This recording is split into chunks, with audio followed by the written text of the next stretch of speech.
Bismillah. Assalamualaikum warahmatullahi wabarakatuh. Alhamdulillah wassalatu wassalamu ala Rasulillah wa ala alihi wa sahbihi wa man walah ma ba'du.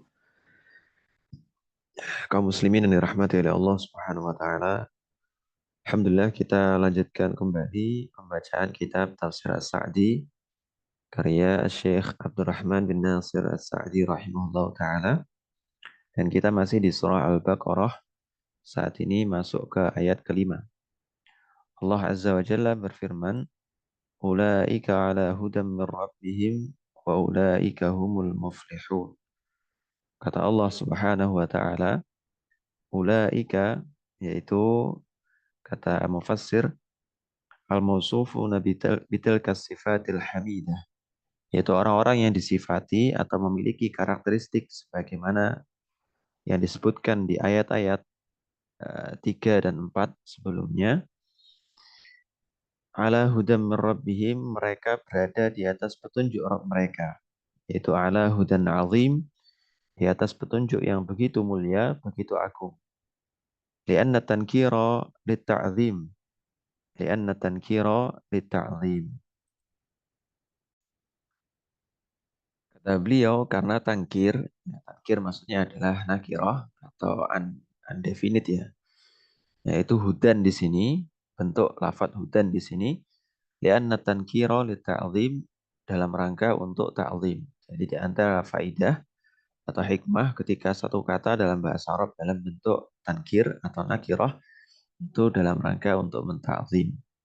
Wa ayyu hidayatin a'zamu min tilka sifatil madhkurati al-mutadamminati lil aqidati sahihah wal a'malil mustaqimah.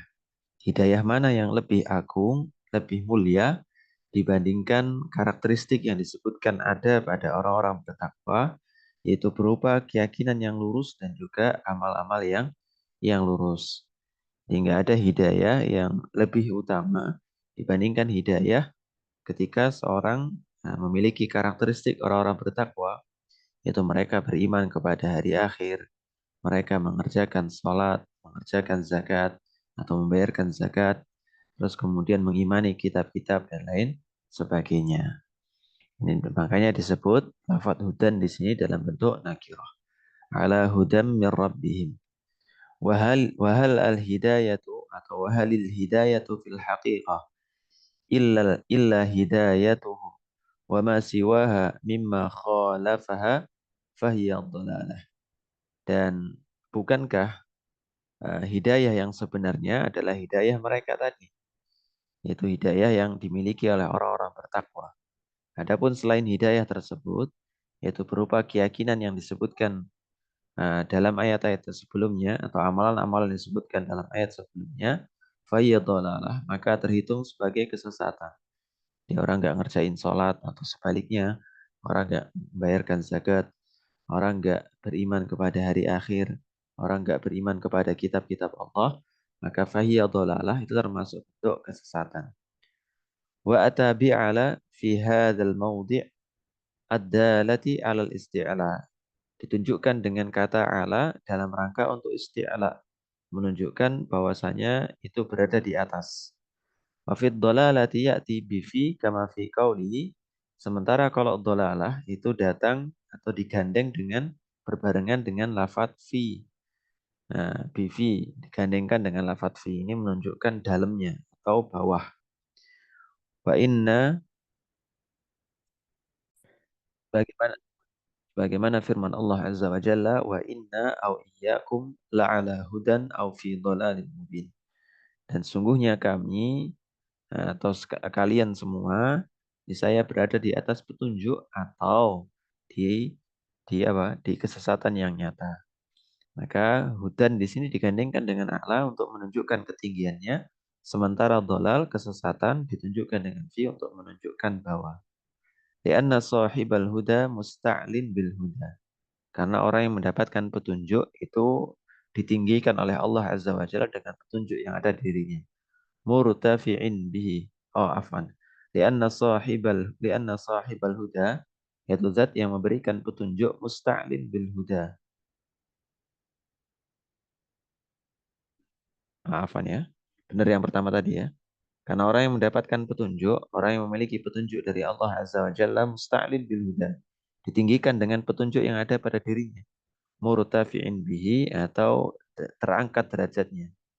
Sementara kebalikannya wasahibat dhalali munghamisun fihi muhtakirun.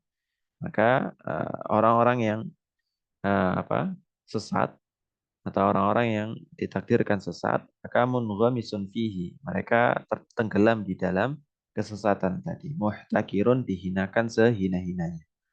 Kemudian Allah Azza wa Jalla berfirman, wa ulaika humul muflihun, dan merekalah orang-orang yang beruntung. Wal falahu huwal fauzu bil matlubi wan wal fauzu sebentar, kita kecilkan dulu layarnya. Baik. Wal falahu huwal fauzu bil matlubi wan najatu minal marhub. Yang dimaksud dengan falah, beruntung adalah ketika seorang selamat atau mendapatkan sesuatu yang diimpi-impikan dan selamat dari sesuatu yang dikhawatirkan. Hasrul falahi fihim. Hussiral falahu fihim li'annahu la sabila ilal falahi illa bisuluki sabilihim. Dan Allah Azza wa Jalla atau hassaral falah fihim. Allah Azza wa Jalla mengkhususkan kemenangan atau keberuntungan untuk mereka, yaitu orang-orang yang disifati dengan karakteristik orang-orang bertakwa, karena tidak ada jalan lain untuk mendapatkan keberuntungan tadi, kecuali dengan menapaki jejak mereka. Wa ma'ada tilkas sabili fahiyya subulus syaqai wal halaki wal khasar. Maka yang selain jalan tersebut adalah jalan kesesatan atau jalan kehancuran, jalan kecelakaan dan lain sebagainya. Allati tafdi atau tufdi bisalikiha ilal halak. Allati tafdi bisalikiha ilal halak. Yang mana menjadikan seorang yang menapaki jalan tersebut itu berada di atas kehancuran. Falihada lima dzakara sifatil mu'minina haqqan dzakara sifatil kuffari al-muzhirina li kufrihim al-mu'anidina lirrasul. Oleh karena Allah sebelumnya menyebutkan apa? Karakteristik orang-orang bertakwa yang sesungguhnya, maka di ayat berikutnya Allah Azza wa Jalla juga menyebutkan karakteristik orang-orang yang kafir yang mereka secara tegas apa? Mengingkari utusan Allah Azza wa Jalla yaitu Rasul Sallallahu Alaihi Wasallam. Dan kita akan membahas tentang karakteristik orang-orang kafir itu di pertemuan berikutnya. Subhanakallahumma wa bihamdika asyhadu an la ilaha illa anta astaghfiruka wa atubu ilaik. Assalamualaikum warahmatullahi